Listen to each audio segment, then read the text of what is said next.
Good morning all of you. मैं देवेंद्र तिवारी एक बार फिर से बाबा विश्वनाथ शिक्षण प्रशिक्षण महाविद्यालय के यूट्यूब चैनल में आप लोगों का स्वागत करता हूं।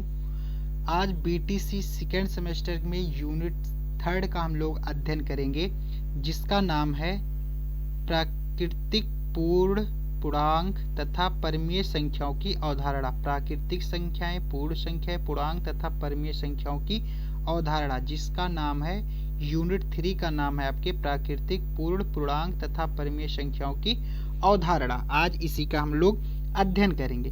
तो उसके पहले सबसे पहले हम लोग जान लेते हैं संख्या क्या है।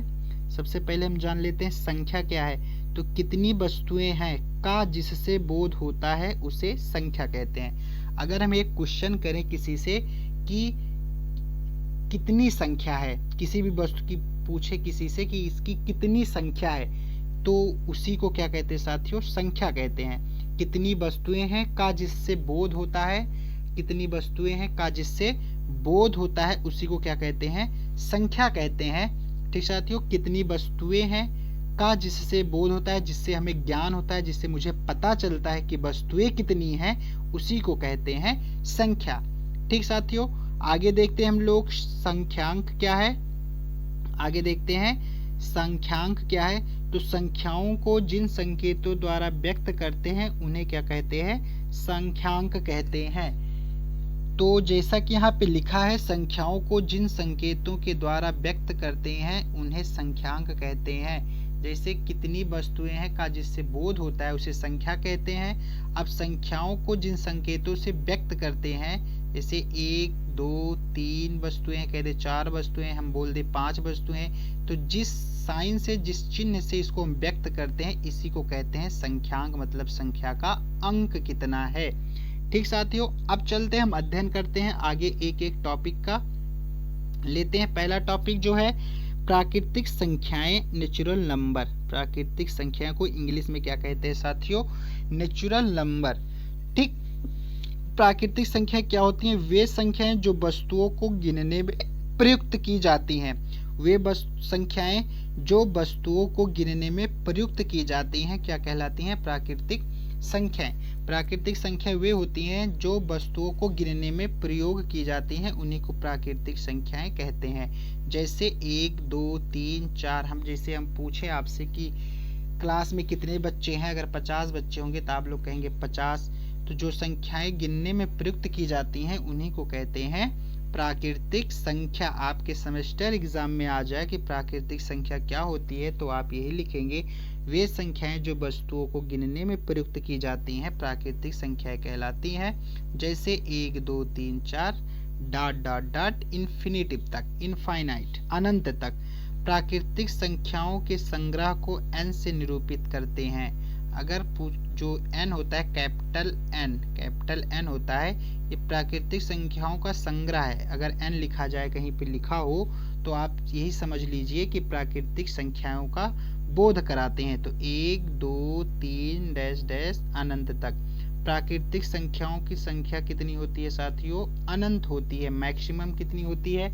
अनंत होती है। पूछा जाए सबसे छोटी प्राकृतिक संख्या कौन सी है साथियों? तो 1 है। सबसे छोटी जो प्राकृतिक संख्या है साथियों कौन सी है? 1 है। और सबसे बड़ी पूछा जाए प्राकृतिक संख्या क्या है, तो हम निकाल नहीं सकते हैं, इन्फिनिटिव है, इनफाइनाइट है। ठीक साथियों, अब चलते हैं आगे देखते हैं। इसके अंतर्गत 2 चीजें और मुझे पढ़नी है, परवर्ती संख्या और पूर्ववर्ती संख्या। ये जो नेचुरल नंबर होता है, जो प्राकृतिक संख्या होता है, इसके अंतर्गत हमें 2 चीजें और पढ़नी है। परवर्ती संख्या क्या होती है, पूर्ववर्ती संख्या क्या होती है। बहुत पूछा जाता है, एक क्वेश्चन जरूर पूछ लिया जाता है आपके सेमेस्टर एग्जाम में। कोई भी संख्या दे दिया जाएगा, कहेगा इसका पूर्ववर्ती संख्या बताइए या परवर्ती संख्या बताइए। तो सबसे पहले देखते हैं परवर्ती संख्या क्या है। किसी संख्या में 1 जोड़ने पर प्राप्त संख्या पूर्व संख्या की परवर्ती या अनुवर्ती संख्या कहलाती है। कोई भी संख्या हो, अगर उसमें हम 1 जोड़ दे तो जो संख्या प्राप्त होती है वही संख्या पिछली वाली संख्या की क्या कहलाती है? परवर्ती या अनुवर्ती। दोनों में से कोई भी नाम दे दिया जा सकता है, परवर्ती या अनुवर्ती। अगर हम कहें 15 की परवर्ती संख्या बताइए कौन सी होगी, तो आपको कुछ नहीं करना है, इसमें 1 जोड़ देना है। कितना हो जाएगा साथियों? 16 हो जाएगा तो 15 की जो परवर्ती संख्या होगी कितनी हो जाएगी? 16। हम कहें 23 की परवर्ती संख्या बताइए तो कुछ नहीं करना है, या कहा जाए 23 की अनुवर्ती संख्या बताइए तब भी मुझे वही काम करना है, एक जोड़ देना है। तो 23 की अनुवर्ती संख्या कौन सी हो जाएगी? 24 हो जाएगी। ठीक, आई होप आपको समझ में आया होगा, आसान है। अगला देखते हैं पूर्ववर्ती संख्या। तो किसी संख्या में से एक घटाने पर प्राप्त संख्या पूर्व संख्या की पूर्ववर्ती कहलाती है। जो परवर्ती या अनुवर्ती होती थी इसमें क्या करते थे? एक जोड़ देते थे। जैसे 15 का पूछा जाए कि अनुवर्ती संख्या क्या है तो 15 में एक जोड़ दो, 16 जो है 15 की अनुवर्ती संख्या है। पूर्ववर्ती में जस्ट इसका अपोजिट होता है साथियों। अगर हमसे पूछा जाए 15 की पूर्ववर्ती संख्या मतलब पहले की संख्या, पूर्ववर्ती मतलब पहले की संख्या, तो आपको कुछ नहीं करना है, पूर्ववर्ती में से एक को घटा देना है। तो 15 की पूर्ववर्ती संख्या कितनी हो जाएगी? 14 हो जाएगी। आपसे पूछा जाए 63 की पूर्ववर्ती संख्या कितनी होगी, आपके सेमेस्टर एग्जाम में आ जाए कि 63 की पूर्ववर्ती संख्या क्या होगी, तो आपको कुछ नहीं करना है, 63 में से सिर्फ एक माइनस कर देना है। कितना हो जाएगा? 62। तो 63 की पूर्ववर्ती संख्या क्या हो जाएगी? 62 हो जाएगी। ठीक, आई होप आपको समझ में आया होगा। चलते हैं नेक्स्ट, देखते हैं आगे क्या है। पूर्ण संख्याएं। आगे क्या है? पूर्ण संख्याएं, जिसे कहते हैं होल नंबर। पूर्ण संख्या अभी हमने इसके पहले अध्ययन किया प्राकृतिक संख्याओं का, उसके बाद पूर्ववर्ती, परवर्ती, अनुवर्ती संख्याओं का अध्ययन किया। अब देखते हैं पूर्ण संख्या क्या होता है। यदि प्राकृतिक संख्याओं के समूह में जीरो को भी, शून्य को भी सम्मिलित कर लिया जाए तो उस नए समूह को क्या कहते हैं? पूर्ण संख्या कहते हैं। अगर जो प्राकृतिक संख्या होता है 1 2 3 डैश डैश डैश इन्फिनिटी तक ये प्राकृतिक संख्याओं का समूह है, अगर इसमें हम जीरो को ऐड कर दें तो ये जो नया समूह बनता है, नया समुच्चय बन जाता है, ये क्या हो जाता है? पूर्ण संख्या। नया समुच्चय जो बन जाता है ये क्या हो जाता है? नया समूह जो बन जाता है वो क्या हो जाता है? पूर्ण संख्याओं का समूह हो जाता है साथियों। जब नेचुरल नंबर में, प्राकृतिक संख्याओं में हम जीरो को भी सम्मिलित कर, क्योंकि जो प्राकृतिक संख्या होती हैं वो एक से स्टार्ट होती हैं, एक से काउंट होती हैं, एक से इनफाइनाइट तक होती हैं, लेकिन अगर उसी एक से इनफाइनाइट के समुच्चय में हम जीरो को भी सम्मिलित कर ले तो किसका समूह हो जाएगा? पूर्ण संख्याओं का समूह हो जाएगा। पूछा जाए सबसे छोटी पूर्ण संख्या कौन सी है, तो शून्य। सबसे छोटी पूर्ण संख्या कौन सी है? शून्य। ठीक, आगे चलते हम लोग देखते हैं आगे क्या है साथियों। पूर्णांक। पूर्णांक को इंग्लिश में कहते हैं इंटीजर। पूर्णांक को इंग्लिश में क्या कहते हैं? इंटीजर्स कहते हैं। संख्याओं का ऐसा संग्रह जिसमें ऋण पूर्णांक, शून्य पूर्णांक और धन पूर्णांक हो, पूर्णांकों का संग्रह कहलाता है। इसे जड़ से प्रदर्शित करते हैं। जैसे हम कोई इधर एक लाइन लेते हैं, रेखा लेते हैं, यहाँ पे बीच में जीरो होता है, इधर क्या होता है साथियों? एक तरफ पॉजिटिव होता है, 1 2 3 4। इस पर अगर रेखा पे हम प्रदर्शित करें, इधर -1 -2 -3। ठीक साथियों, तो ये जो होते हैं ये ऋण पूर्णांक होते हैं। ये क्या होते हैं? ऋण पूर्णांक होते हैं। ये क्या होते हैं? ऋण पूर्णांक होते हैं। और ये क्या होते हैं?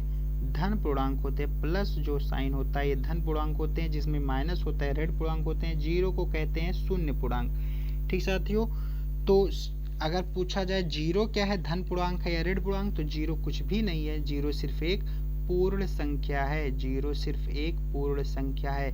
जीरो ना धन पूर्णांक है और ना ऋण पूर्णांक है। ठीक साथियों, ये होता है इनफाइनाइट तक जाता है, इधर भी इनफाइनाइट तक और इधर भी ये कहाँ तक जाता है? इनफाइनाइट तक। दोनों तरफ इनफाइनाइट तक के जाता है, एक से इनफाइनाइट और -1 से इनफाइनाइट। ठीक साथियों, जीरो अगर पूछा जाए क्या शून्य पूर्णांक है? नहीं, ये कुछ नहीं होता है, न धन पूर्णांक होता है न ऋण पूर्णांक होता है, ये पूर्ण संख्या होती है बस। चलते हैं आगे देखते हैं